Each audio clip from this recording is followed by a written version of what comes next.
যদি কোনো দুর্ঘটনা ঘটে তার দায় দায়িত্ব কিন্তু আমাদের দিতে পারবেন না। খুব বেশি দিন আগের কথা না, প্রায় 1 মাস আগেই পতন ঘটেছে স্বৈরাচারী আওয়ামী লীগ সরকারের। তবে এরপর থেকেই যেন বাংলাদেশ ভারত সীমান্তে বিরাজ করছে এক অস্থিতিশীল পরিস্থিতি।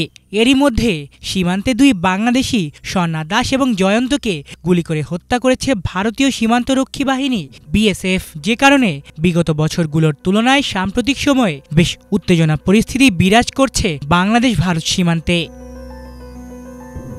তবে এই পরিস্থিতিতেই 1 সপ্তাহের কম সময়ের মধ্যে ভারত সফরে যাবে বাংলাদেশ ক্রিকেট দল, যে কারণে মিশ্র প্রতিক্রিয়া দেখা গেছে সমর্থকদের মাঝে। এরই মধ্যে এই সফরে হামলার হুমকিও দিয়েছে ভারতীয় রাজনৈতিক সংগঠন অখিল ভারত হিন্দু সভা। এমনকি হিন্দু সভা সহসভাপতি ডাক্তার জয়বীর ভারদ্বাজ সাংবাদিকদের জানিয়েছেন তারা কানপুরে সিরিজের 2য় টেস্ট ম্যাচ বাতিলের সব রকমের চেষ্টাই করবে। শেষ পর্যন্ত এ ম্যাচের আয়োজন করলে এতে হামলারও হুমকি দেয়া হয়েছে।